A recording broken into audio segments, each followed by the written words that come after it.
मगर तकलीफ सबको।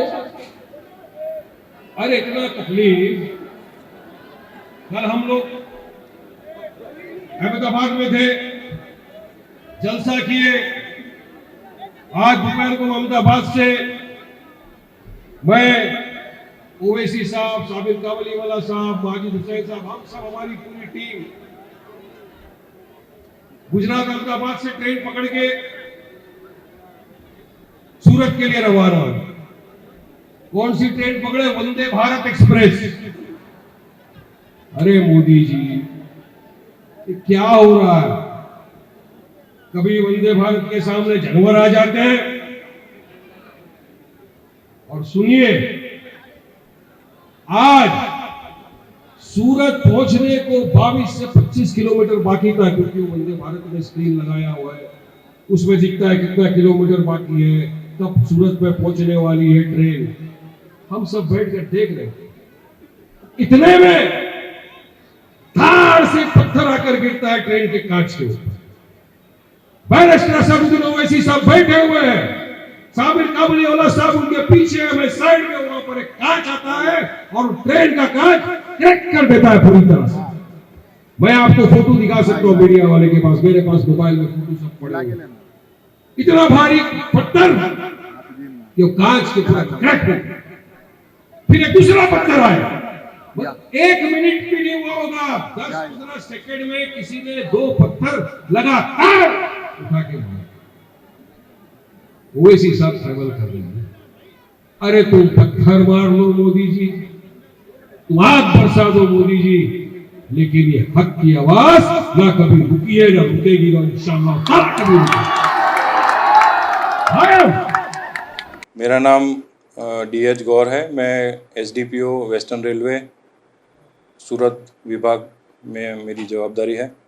ये जो हकीकत है उसके बारे में जब एक जाहिर सभा में सांसद श्री या उनके साथी मेंबर्स ने इस बारे में मीडिया में स्टेटमेंट दिया, उसके बाद ये बात ध्यान पर आई है। और जब ये ट्रेन में मुसाफरी कर रहे थे सांसद श्री, उस टाइम पे हमारे रेलवे के और RPF के जवान भी उनके साथ सुरक्षा में तैनात थे।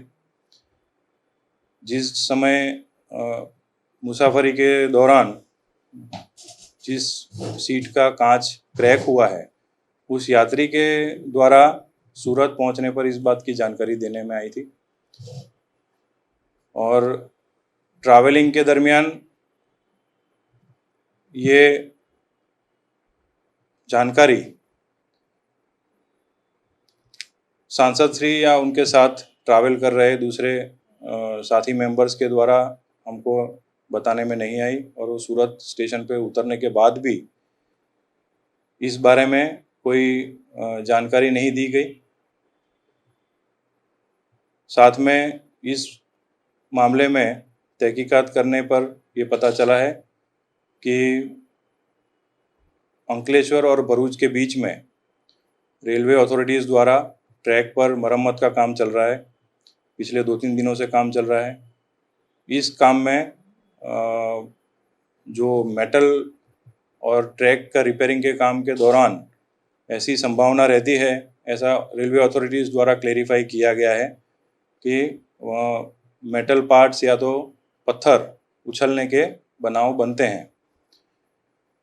फिलहाल रेलवे अथॉरिटीज़ द्वारा इस बात की पुष्टि की गई है कि ये संभावनाएं रहती हैं, और इसके अलावा अगर कोई एंटी सोशल एलिमेंट्स या किसी और द्वारा ऐसी कोई बदमाशी की गई है, उस एंगल पर भी हम इन्वेस्टिगेट कर रहे हैं, और डिटेल में इन्वेस्टिगेट करके ऐसी कोई जानकारी मिलेगी तो हम आगे कार्यवाही करेंगे।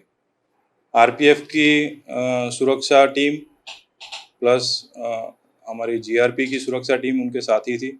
उसी कोच में उनके साथी ट्रैवल कर रहे थे। ट्रैवलिंग के दौरान उन्होंने सीट अपनी चेंज करी थी। वो किस कारण से चेंज करी, वो उस बारे में भी हम तफ्तीश कर रहे हैं, और ऐसी कोई जानकारी मिलेगी कि जिसमें कोई नोटोरियस या कुछ एंटी सोशल एलिमेंट इन्वॉल्व है, तो उस बारे में हम कायदेसर की कार्रवाई करेंगे। सर, पुलिस की ओर से वहां पर मुआयना भी किया गया होगा, प्राइमरी बेसिस पे क्या देखा आपने वहां पर, कैसी कोई संभावना है stone quintal primary spot visit करने पर वहाँ पर आसपास कोई बस्ती नहीं है, ना कोई झुपड़पट्टी है, ना कोई झुग्गी बस्ती है। वहाँ रोड दोनों ट्रैक के दोनों तरफ बिल्कुल आइसोलेटेड एरिया है, जंगल टाइप का एरिया है। वहाँ इस तरह की संभावना, कोई पत्थर फेंकने की संभावना बिल्कुल नेग्लिजिबल है। उसके बावजूद फिर भी हम उस एंगल पे हम तपास कर रहे हैं, इन्वेस्टिगेट कर रहे हैं, और ऐसी कोई अगर हमें जानकारी मिलेगी तो हम आगे कायदेसर की कार्यवाही करेंगे। तो जिस समय ट्रेन पसार हो रही थी, क्या वहां पर कामकाज चल रहा था, जो ट्रैक का काम है? बिल्कुल, ट्रैक का कामकाज नियमित 2-3 दिन से चल रहा है। आज भी फिलहाल चल रहा है काम।